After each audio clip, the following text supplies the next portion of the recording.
auto sequence start in 5, 4, 3, 2, 1. And now, on with the show.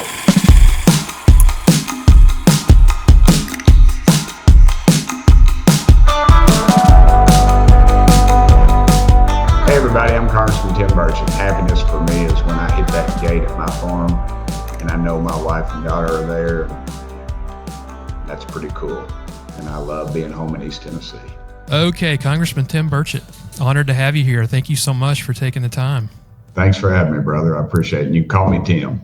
Okay, thank you, Tim. It's hard for me to do, but I'll do that. I was crossing the street today and a guy was on a mini bike out driving and I was talking to him about it. And he called me Tim, so you can call me Tim as well. All right. Well, thank you. I know you're on a tight schedule, so we'll just jump right into some things. I know you've had a long history of entrepreneurship and service, many years of service. Is that something you always thought that you wanted to do growing up, or even as a kid? Did you always look to that eventually, that you would serve community and then state? Yeah, I remembered a kid. It was my best friend, actually, Chris Haggerty. We were in, maybe fifth grade together. Yeah, Miss Prince's class at West Hills Elementary School. And we had to interview a person about about what they wanted to be. And in that interview, I said, I either want to be president of the United States or an inventor. And now, of course, I'm not president, I'm a congressman, but I do a lot of inventing and stuff that is very enjoyable. It's as I tell people, I make skateboards out of bamboo, and I'm experimenting making sunglasses and crazy stuff like that. I always tell people it's cheaper than a psychiatrist. That's right. I didn't know that about you. That's really interesting. Yeah. Have you always done that, or is it something new that you've gotten into? Well, no, I always was in bamboo. When I was not a senior in high school, sophomore in high school, I was on the football team and I was the smallest guy, and we had 2-a-days, and I was just beat to death. And in between practices, I would come home and I'd eat lunch and I'd just lay on the couch usually because I was just so sore. My legs were just beat up and just banged up. And I would read National Geographic. And there was an article about bioremediation, which dealt with how there's a natural forming bacteria that would eat the that was causing cracks and sprayed it on oil wells, and it helped. And that's how they dissipate oil wells. And there was another article in that same National Geographic on bamboo. This would have been about 79 or 80, I guess. 1979 or 80, and it's always fascinated me. Bamboo is it's poor man's carbon fiber, and I do all kinds of crazy stuff with it. I'm experimenting making a car body out of it. I just think it's Wow. incredible, and it's not even a wood, it's a grass, but and so I just make a few skateboards out of it. And I'm trying to work on. Everybody has to have fiberglass and stuff. I'm trying to go carcinogen free, a third less carcinogens. So I'm using different kinds of glue and things, and I'm experimenting. And I'm just a world-class experimenter. It must be pretty strong then to be able to hold up like skateboards, even car bodies. It must be. Yeah, it's incredibly strong. By weight, it's stronger than steel. They use it. Certain types, there's over 1,000 different varieties of bamboo. There's a variety called iron bamboo for good reason. They make, it's tubular, so they make bicycle frames out of it. And that's, and they're high end. And it's just something to keep my mind busy, because Washington, if you let it, it will flat out ruin you. I can only imagine. Yeah, I think about that about you up there a lot and what's going on. But did your family instill those values in you of hard work, of finding a way around a problem, and service overall? Do you credit your family for that? Yeah, I would. My mama and daddy were exceptional people. They were Christian folks, and Daddy fought in the Second World War. My mama actually flew an airplane during the war. Cool picture here of Mama right here. Oh, wow. That's her in her airplane that she flew. Very cool. She's about 17, 18 years old right there. Her brother got killed fighting the Nazis, and Daddy was off fighting the Japanese in the Pacific. So they were just incredibly good people. And Daddy, when he was on the school board, he had a crazy idea at the time. It was about 1970 or 71 of naming a school after a black lady. And, you just didn't name them after women back then. And he sure as heck didn't name after black folks. And I can remember a city cruiser, KPD cruiser, big 4-door parked in the driveway because somebody had, you didn't have caller ID back then. Somebody said they were going to kill us. And I remember coming home and Daddy sitting on the front porch with a 12-gauge shotgun in his lap. And, and Mama taught, took care of kids. And, both their funerals, each one of them, they had over 500 people, each of them. Wow. And people, it was, and they were both just career educators. Never, made $1 million or anything, but they sure made a difference in a lot of people's lives. But you saw that though, growing up, and that's I can remember Daddy one time stopping on Kingston Pike. It was on a Sunday, and this older, they're older to me. There's a black couple that broke down right in the corner of Kingston Pike, right near Calvary Baptist, where Calvary Baptist Church is. And Daddy pulled in front of them and put his hazards on. And I knew what he was going to do. He always stopped to help people, and he did. And the gentlemen, they were still in their Sunday clothes. It was 3:00 or something in the afternoon, and a Southern Baptist, we better get out at 12. We're going to beat the Methodists to the Sizzler, And so, and black folks, they worship a lot longer than we do usually. And clearly they just gotten out of church, and it was hot, and he was sweating. I can remember sweat dripping off that fella, and his wife was in a beautiful dress, and it was just hot. And Daddy fixed their car. I remember he tried to pay Daddy, and he said, no, thank you. Daddy said, shake his hand, Timmy. And I shook his hand, and I remember getting in the car, and Daddy said, did you feel how rough that guy's hand was? And I said, yes, sir. I said, yeah, it was. It was really it was just really calloused. And he said, he was probably a brick mason or something like that. I said, he worked for a living. He said, a guy like that deserves our respect. That's hard work. And didn't say anything about it. Never, I talked about it at Daddy's funeral though, because those are the kind of things that made an impact. And Mama, being a school teacher, I remember there was one of her colleagues' son had gotten crippled in an accident, and she had his initials written on a piece of paper on her desk. And I was at Bearden High School. I went to Bearden. Mama, I never had my mom for class, thank goodness. She was tough enough on me as a son, much less as student. and I asked her what that was, and she said, well, I just his initials, and it reminded me to pray for him every day. And she did. And that was the kind of people my folks were. Just good people. The best. Growing up like that, being in, trying to make it and hard work and all those values, when you got elected to Congress, what surprised you in Washington? That you might have had some ideas how it was, but what was the big shocker when you got there? That's the number one question I get. And my biggest surprise was that I was not surprised.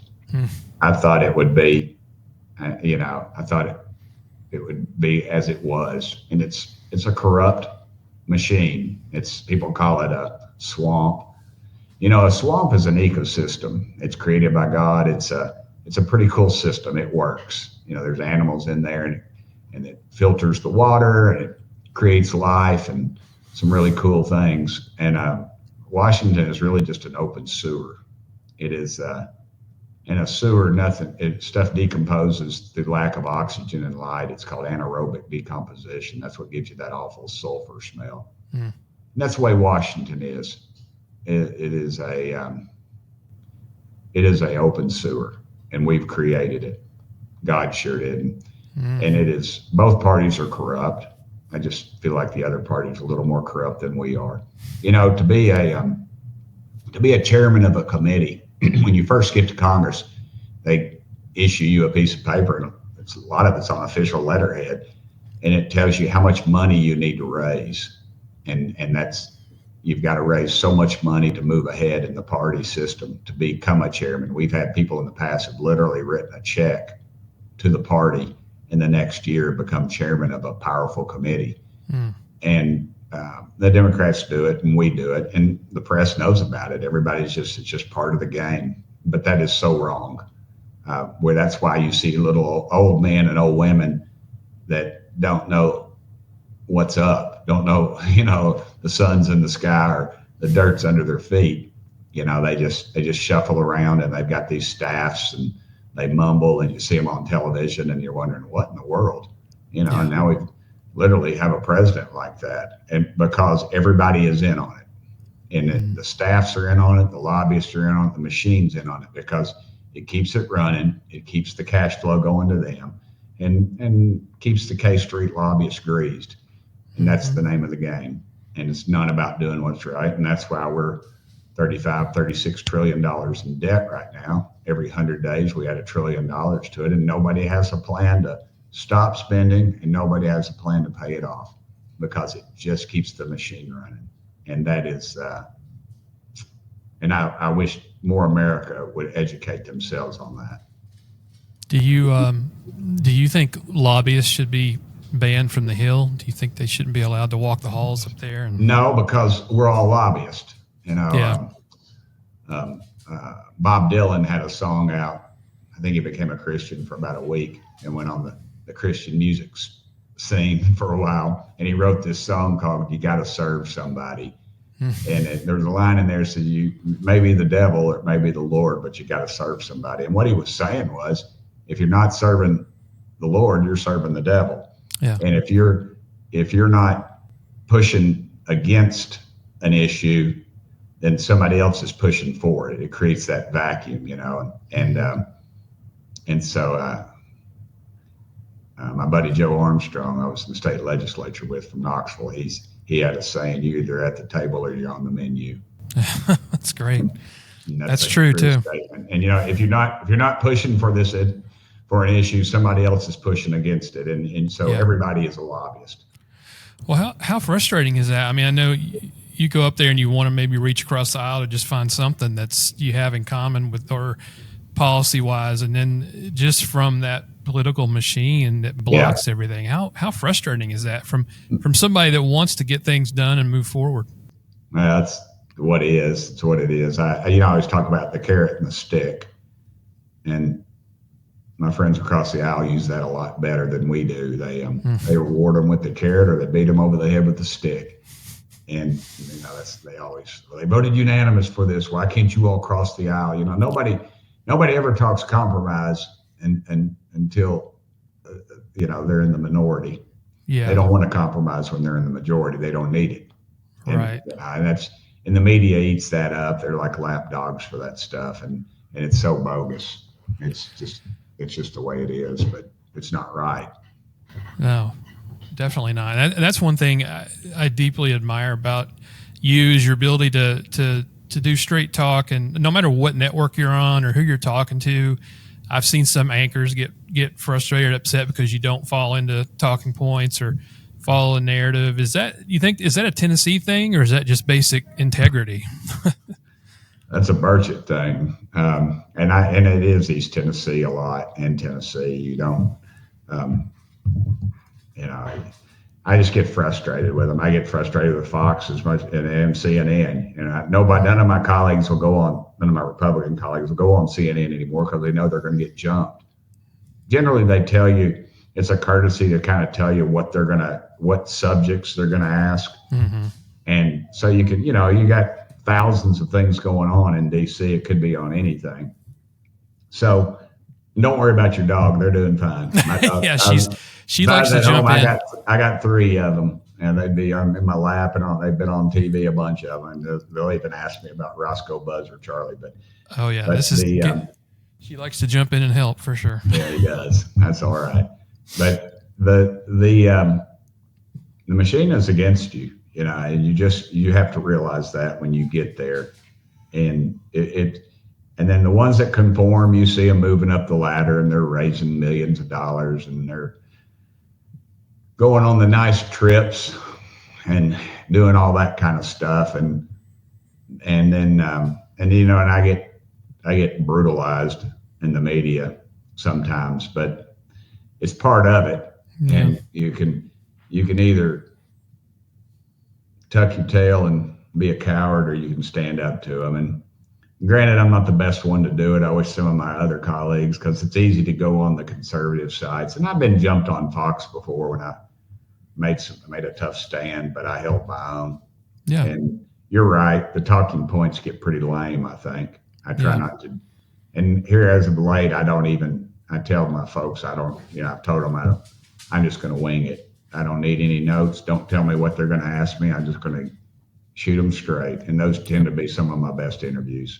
Yeah, for sure. Because you don't have time to really kind of prep for it. And then when you get asked a question, if you just stay true to what you believe, then straight from the heart. Yep, that's true. Well, I know you've seen a lot behind the curtain there in Washington. What how do you stay upbeat over things, and according with the status we are right now, everybody's so divided. How do you, when you see all that, how do you stay upbeat and positive? I pray a lot, and I watch a lot of YouTube videos. I learned how to replaster my pool. I fixed the pool pump. We got a little farm. I work on my tractor, and I fix a lot of stuff. And and I really love my wife and daughter. Mm. And a lot of those guys and gals, they just can't wait to get up there. I can't wait to get home. Yeah. I do more work when I'm at home, physical and otherwise. I'm going to events, 9 or 10 events in some days. And we're home the month of August, and the people will say, Burchett, you got a vacation all month. I wish where is it?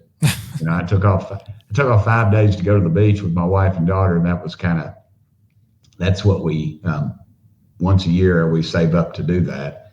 And it's, that's my one vacation. But the rest of the time it's going, Saturdays, I tried to quit doing Sundays. I try to spend that with the family, and I work on our farm is pretty consuming. Mm-hmm. My daughter's a barrel racer, so we're out this weekend. I took off from the campaign trail to go down and stay with her in the trailer, just me and her. And and Mama came down the next day, and we had a blast. It was a lot of fun, and wow, but you can't escape it. I'm at the concession stand, or parking lot, or they call out my daughter's name, and then people start looking for me, and it's just it's funny when we were at the beach. We go to this little dive across the street from where we stay, and the guy was picking the guitar up there, and he, after his song, he came over and said, "Are you Tim Burchett?" And I said, "Yeah." And he said, "I saw you on War Room." He said, "Man, and then, we talked for a while, and I followed him on Twitter, and he told me he loves my videos when I walk off the house floor, and yeah. But and I remember my wife saying, "That's kind of weird, it's a new world we're in, baby." And I said, "Yeah." And then it was just kind of interesting. I love the one I saw recently that I just love is when I think you're walking to the hill and somebody tried to do a gotcha, like, "Are you going to commit to something?" And you had the sunscreen line. That was great. Legs. Yeah. I'm afraid that guy one day is going to pull a pistol out and pop me or something. But he's paid. He's paid by the Democrats, and somebody says, "Oh, you're very rude to a constituent." I go, "Well, he's no constituent of mine. He's rude to me. He'll just run up and throw a camera in your face, and then that's how they get you." And the CNN does some of that too, and some of the others. But it's they want you to react, They want you to say something, and they take you out of context, or you say something, you think, "No, that's not what I meant to say," and then it's too late. And then he sells it to the Democrats, and then they use it against you in campaigns. And that's just the world we live in. And people are, some people are gullible enough to believe that stuff, and they get all worked up over something I said. And I said, "Did you see the interview?" And they go, "No." And I said, "Well, go watch the dadgum interview then." The full interview. That was one small segment taken out of a 5-minute interview or something. We live in the world of sound bites for sure. Yep. Of all the issues going on right now, is there something that really keeps you up at night over other things? Yeah.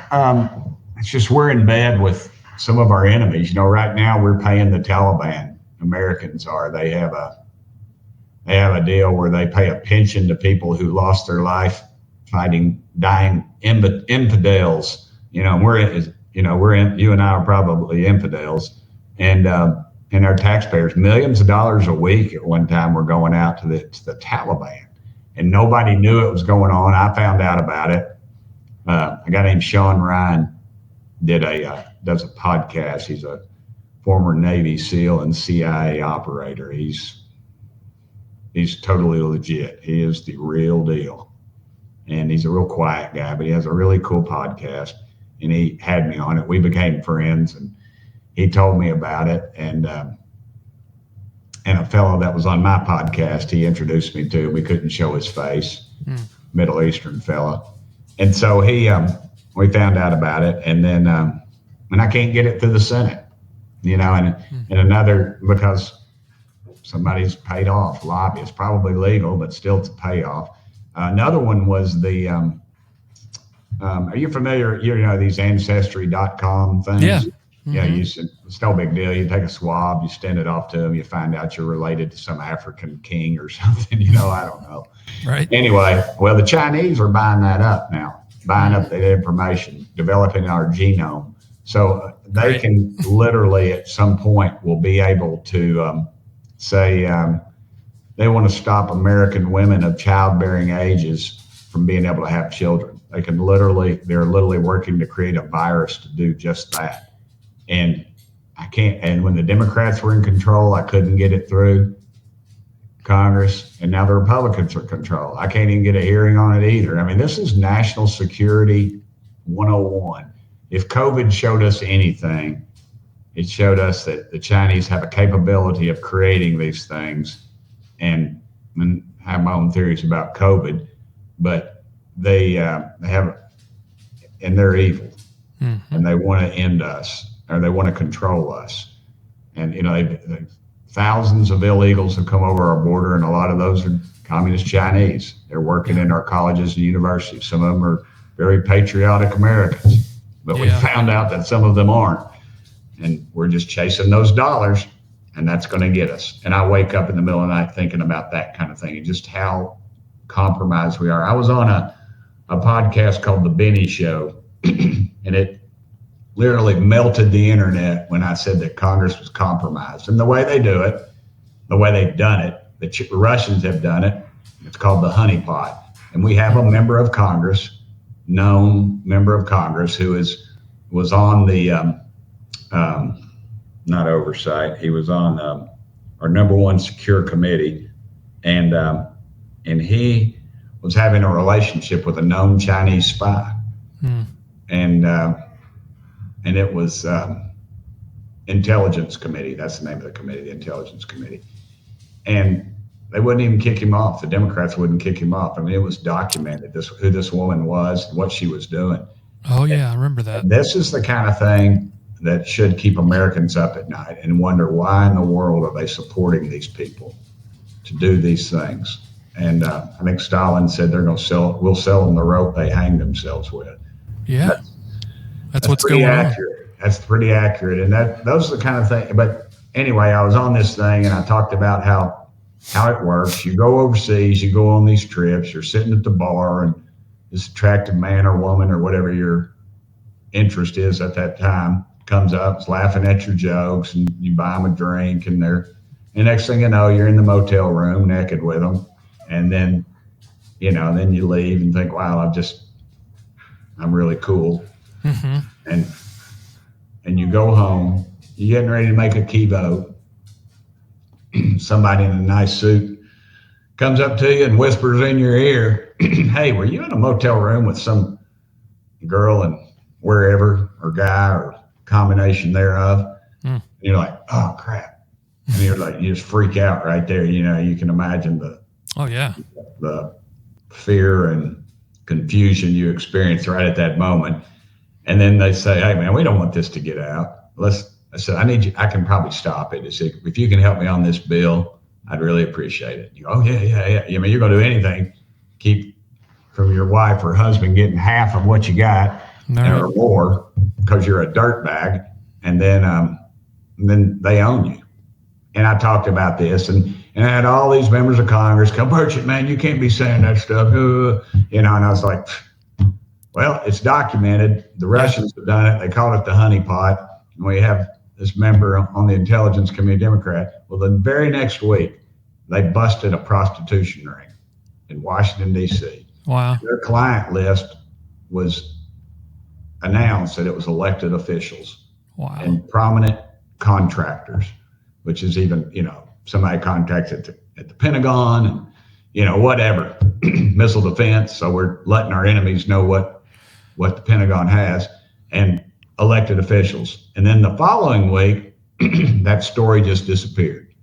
No little black book, nothing. And then never heard anything else about it. But that's how it happens. Somebody, CIA, FBI, somebody gets a hold of those things and they go away until they don't. So they clean it up. Our own government cleans that up if there becomes a mess like that. I think so. That's my opinion. Wow.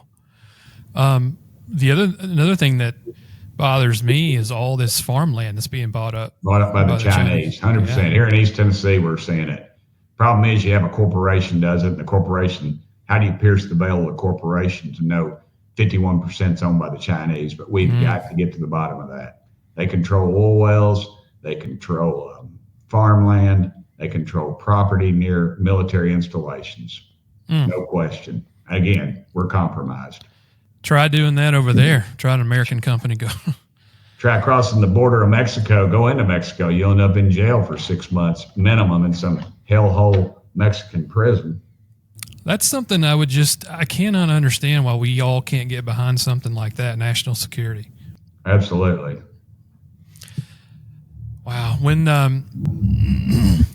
Trump was shot a few weeks ago, did you? It seems like I thought back when that happened that, okay, this is something that's going to bring us together. Were you disappointed in how quickly the news cycle went past that, and nobody, when you have an attempted assassination on a leader, you would think that's something everybody could get behind also. But it's sad to see that we're back into the same machine again. 100%. And you're never going to know what happened to Trump on that day. It's a cover up. I talked to a member on the committee this morning, and he told me that they will never know, probably, because the FBI they're not forthcoming. And these alphabet agencies are crooked, and they cover for themselves. And, the FBI was a once proud institution. Members of the alumni, I know several of them. Yeah. They're wonderful, wonderful people. And they don't deserve that. They had nothing to do with it. That has happened in the last couple administrations, last few administrations. Is that just a larger level of the corruption? I mean, how do we even get to that point? Is it the leadership in these agencies? Well, we let it happen when 15% of the population votes, or 12%. Preachers don't preach. They're afraid to. People are afraid to stand up and say what they believe in, because they're afraid to get shouted down, or somebody will label them some bogus, whatever the latest think tank adjective is to call somebody, and they're afraid of it. So. Oh yeah. Wow. As we move, into the final stretch of this presidential election, what's your hope for everybody, no matter what the outcome is? How do we get back to being civil again, just being adults? Is that impossible? I don't think it's going to happen. I think we're just going to further devolve. American politics, though, we've had duels in the streets, Washington, over issues and things. So it's not anything new. It's just moved up because of instantaneous, what's going on with our computers and our cell phones, and and everybody's a political pundit. You don't have to sign your name to it, and it's just a lot of my attackers are paid, and I know it, and that's what they do. It just seems like the media is just a big culprit, doing this, cutting sound bites, making everybody. The big business is making people angry with one another. That just seems to be a huge business in the country right now. Division. Good news doesn't sell, apparently. Yeah. I mean, when you hear something good, you're actually shocked. If you hear the media report on something that's good, you're like, wow, I guess the world is not completely falling apart yet. No. That's why I like these weekly newspapers. Yeah. I wouldn't community. pick up a daily, but the weekly newspapers are the community newspapers, and they tell you what's going on.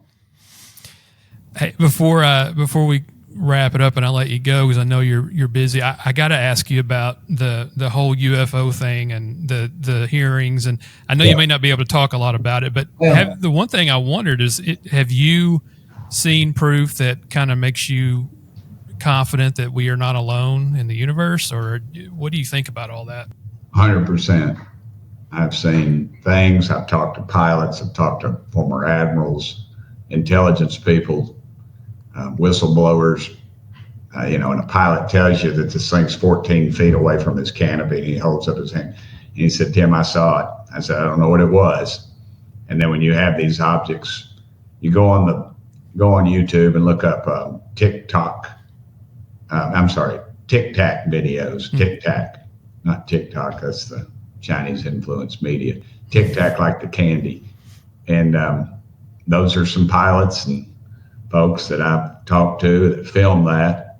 The Pentagon said they didn't exist. There's nothing out there. And then these videos came out, and they said those aren't real. And then they came out later and said they're real, because I knew the pilot. I probably know who leaked it, truth be known. But then now they said, we just don't know what those are. And that's not a one-time occurrence. It's happened so many times, and I've seen so many pictures, and I've been, it's just a complete cover-up. And why that is, it's about power, it's about influence, it's about, we don't know what happened with John F. Kennedy. Yeah. That happens. Nobody's even alive that was dealing with that. Happened over 60 years ago. So we've got a government that's not truthful with the people that pay their salary, and that's a problem. I think we can handle it. I'm not worried about it, offsetting the balance of religion. I think if God created it, so be it. I'm okay with it. But the vastness of God's great universe, you go out every night. I go out every night. Or you got dogs. Mine always have to go out in the middle of the night to go to the bathroom. Yep. And I look at the stars, and I think, you can see those stars. A light from those stars left there before the time of Christ. Literally. I mean, that's the vastness of God's universe. We are just a grain of sand at a million beaches. You honestly think we're the best that God can do? Yeah. I think we would be naive to think we're the only ones in how you look at the universe and how large it is. It's do you think the government will ever come out and make an official announcement about that? No, not until we have an executive, somebody in the White House that says that they're ready to, that will do it. It has to happen at that level, because the cover up is so deep. And I won't go into too much of it, but it's that deep. And I've talked to too many people. I mean, they've risked their lives telling me this stuff. And it can't be a conspiracy if it's happening to thousands, if hundreds of people literally that I've talked to have seen something or been a part of something. Yep. People across the planet, when even before technology, I've heard stories of people drawing, just early drawings of the same kind of creatures, aliens that we are seeing today. So craft, yeah. Yep. Wow. Well, that's a story I guess we can get into for more deeply another day. But Congressman Tim Burchett, I just want to say thank you, man. It's great to see you. I thank you for everything you're doing in Washington and locally too. And I just really appreciate it. And thanks for your service. Thank you, brother. And thank you for allowing me to do it. And if you or your viewers ever need anything, please call the office and we'll try to take care of it. Thank y'all. Please do two things. I always tell people they need to vote, need to pray for our country, because it is past the political party thing. It is really entering into the spiritual realm right now. Spiritual warfare. So thank you. Thank you. Happiness Sold Separately is created and hosted by Jason Hensley and is produced by Makash Films. Music by Soundstripe. Narration by Lauren Gobis. If you or someone you know is in crisis and needs immediate help, call the National Mental Health Hotline at 866-903-3787. We would be honored if you would rate, share, and subscribe. From the entire Happiness Sold Separately team, thank you for listening.